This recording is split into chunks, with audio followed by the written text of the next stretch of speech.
Greetings and welcome to the Prime Directive. I'm your host, Jefficho. My co-host is always Chris. Say hi, Chris. Hello. So, Star Trek Episode 9, Strange New World, Season 3. What'd you think? It took us this long to get the Ortegas episode. Yeah. She flies the ship. She got stabbed like in that first episode, and she had mirror scary flashes. Well, I just mean in general, it's been 3 seasons, and this is the first Ortegas episode. I had some issues with this. Mainly, the synopsis of this.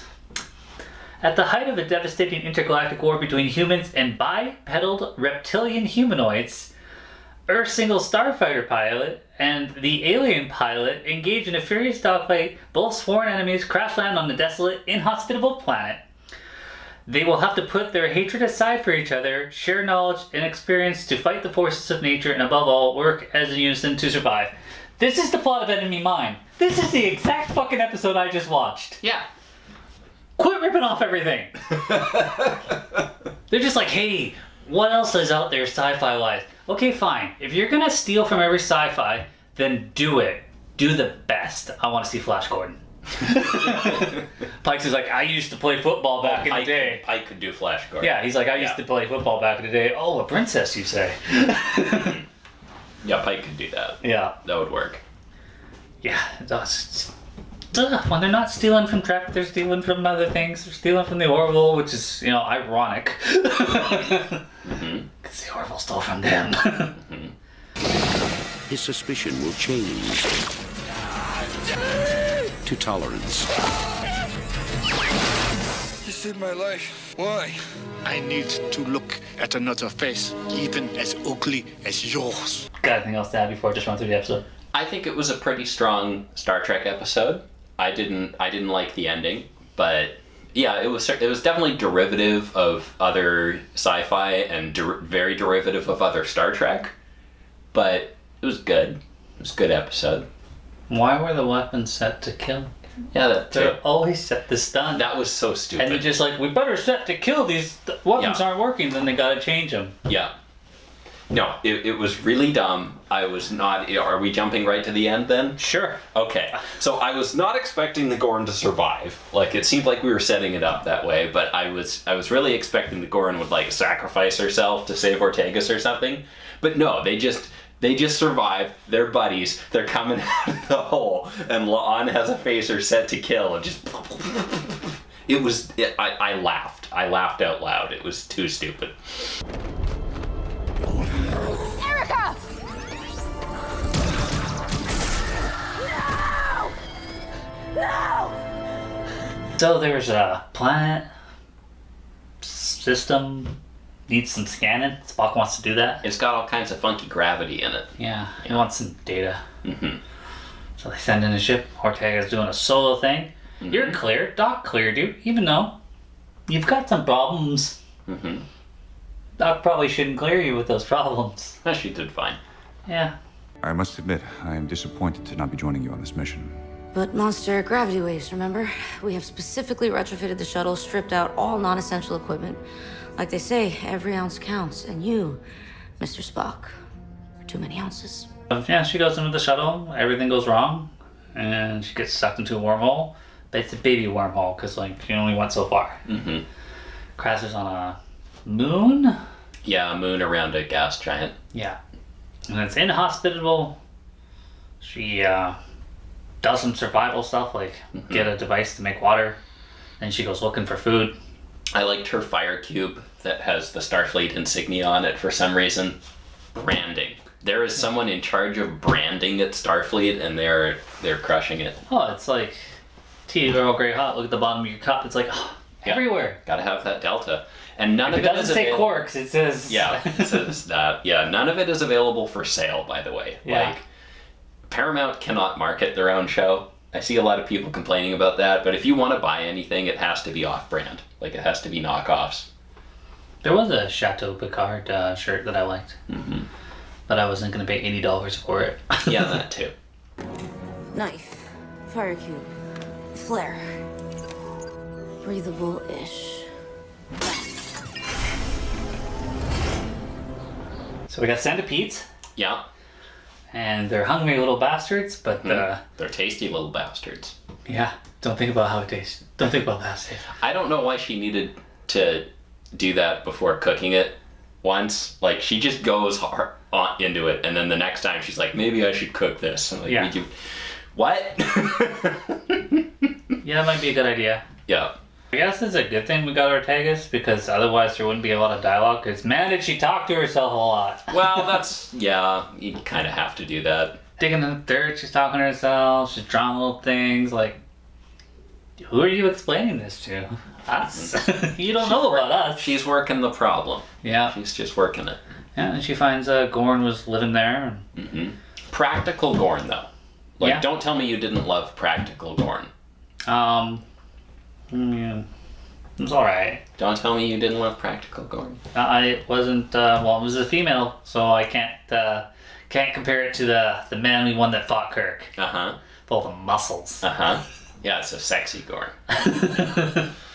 No, that was good. I think the only reason it was there is because they literally couldn't afford or manage to do it entirely CGI, but like it should be practical. It looked better practical. Yeah, it would look bad. This show needs to concentrate less on CGI, and it would save them production time. Because it's like, hey, we're gonna do everything CGI. See you guys in 2 years for the next season. Yeah. Go ahead, damn it! Get it over with!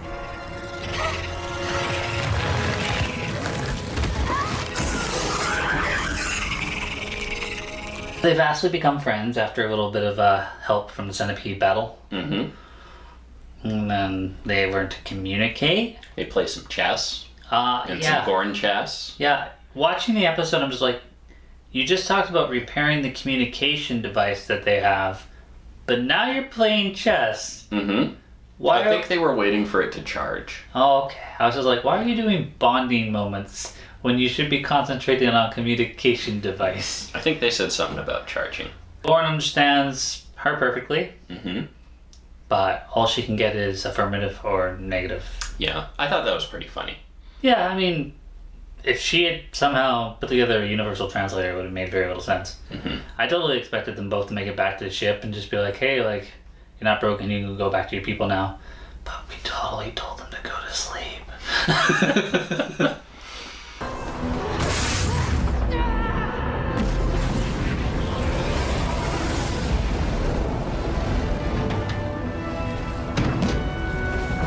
I was not expecting the Gorn to survive. I thought it would be like, I thought it'd be at the end, like Ortegas was just like sheltered underneath the Gorn because the fire wasn't enough. But no, they were both just fine. And Lon came in and ruined everything. Yeah. And then never even apologized. What the hell, Lon? I don't think Lon gives a shit. Do you apologize when you're frozen in transport? No. Because the Metrons want to talk to you? That was some dumb shit. That was stupid. That was some dumb shit. I just like, alright, you just ripped off a good movie. Now you're like going back to this, and your way of fixing this is being like, you won't remember this conversation. Cool. We did not need to involve the Metrons. We could have just crashed on a planet with a Gorn. Why don't we just have like the Metrons or somebody else like super powerful just constantly follow this ship around and just be like, you won't remember this later, so that it fits within all the canons. Why did you do this to us? Curiosity. Two barbaric species, each determined To destroy the other. But what could happen if you were forced together with the need to survive? Well, I don't think they changed anything about Ortegas' memory of the events. No, just the Metrons. Yeah. But it was so unnecessary. We didn't need to do this. And now Metrons are just assholes that grab two species and put them on reality TV shows. They put them on. We thought this would be entertaining. We thought it would be funny, Lamau. Yeah. And it's like, well, we're going to have to do this again sometime to get you guys to get along. Yeah. Fight to the death! Yeah. I think instead of a wise, some sort of wise non-corporeal being, they should have just played the Metrons as a bunch of dude bros and it would have came off better. It'd be like, yo, we totally pranked you, bro. I got you again, another one for the Metrons. Yeah. This is where all the lower decks writers went. Yeah. Get pranked, idiot. It probably would have been better. I think it would have been better. Yeah. Ortega goes back to the ship, and she's complaining to Uhura. She's just like, it was my friend, but Lalan's my friend, so I don't know what to do. Well, who's your friend longer? She did save the Gorn chess piece that you have to eat, apparently. That's good. I want to learn more rules about Gorn chess. Yeah? Yeah, I don't think there were rules, Chris. I think they were just moving pieces. Nah, they had some kind of D&D game going on there. Captain, I have to tell you. I know you fudged the numbers, Nyota. Doesn't matter. I would have searched for her anyway. Blurring the rules, that is new for you, but it's not bad for the right reasons. Let's discuss Uhura here. She was very upset about her friend missing, to the point where she put the ship in danger. Yeah, that was kind of shitty. And I was expecting there to be more consequences to that. Well, I mean, but there then was... Pike was just like, yeah, I know. There was for Ortega. Yeah. So, and we had that in the recap. But, like, yeah, you lied to help your friend, but also you put the entire ship in danger. Yeah. Also, the vaccine mission.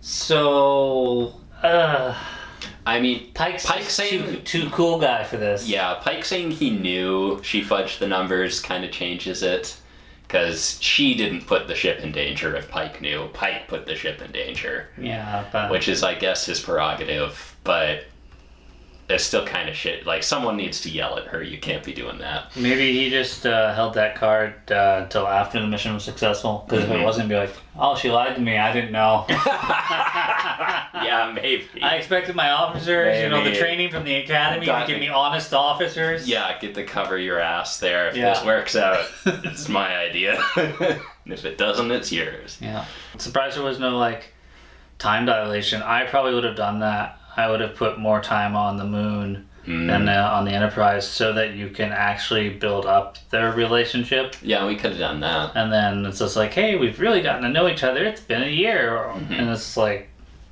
it's been 3 days.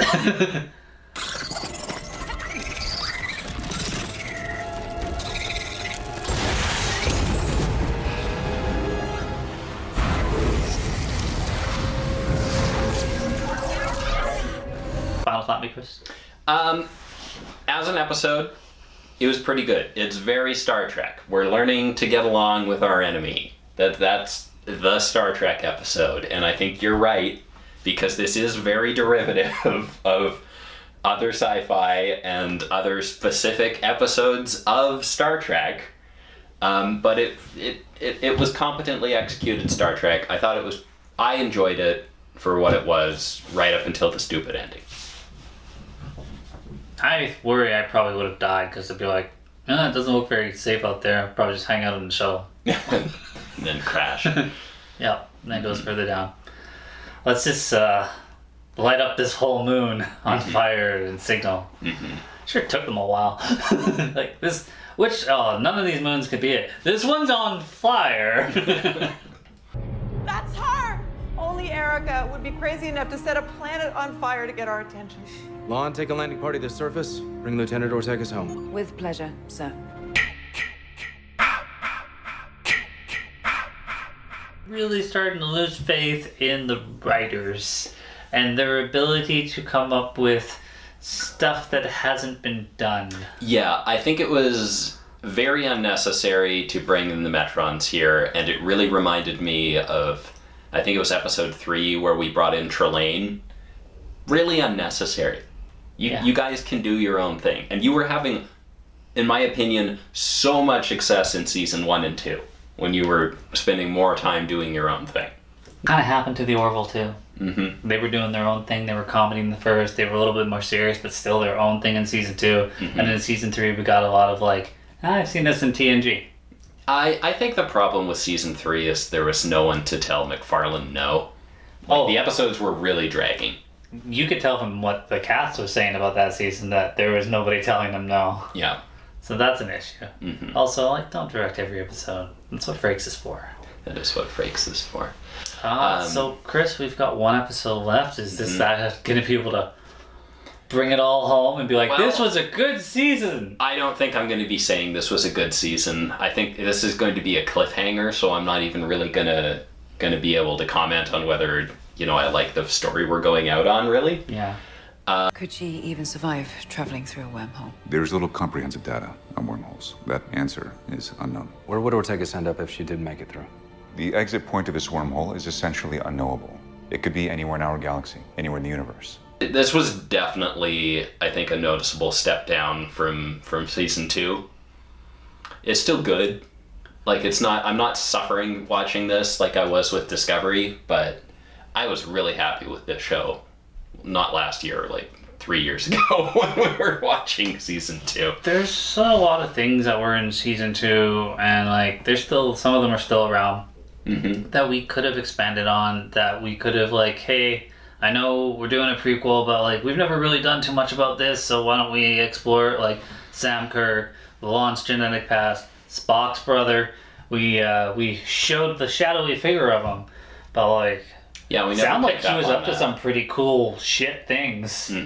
Like, how about we get another episode of that? Like, I feel like all the time with Ortegas' brother has just been a complete waste. I do not care about this person. Is he even still there? Like, there was keeps supposed to showing be up. like a relationship with Uhura, but that never happened because, she mind melded him. And the next episode's probably gonna have Kirk in it. So, like, what are we really going to accomplish? Yeah, I there has been a lot less Pike this season.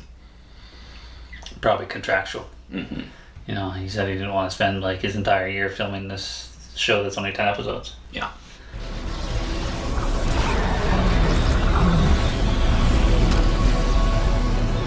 We are stationary in the wormhole.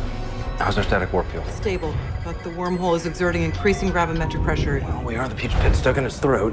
Oh, well. Well, we can talk about that more next week, but I guess we're a little divided on this one. Like, I thought this was probably a better episode than the usual for this season.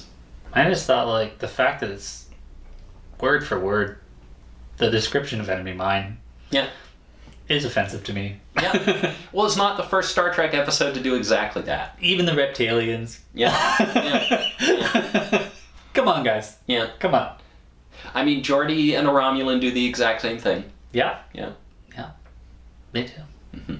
I mean, and I'm sure Voyager did it because they copied everything TNG did. I'm sure they did. There was probably a Hirogen. I don't remember. I'd have to go look at it. I think when Voyager does it, they do it twice. They're just like, season 3, season 6. You forgot. We already did this. Let's try it again. Yeah. Like Riker, sleeping with a girl and then having the holographic thing, and then Tom doing the identical fucking thing. Yeah. No, it's just, we just keep repeating the cycle. What happened before will happen again. Battlestar Galactica. That's some Battlestar. Well, guys, as always, thanks for watching. Fingers crossed next week.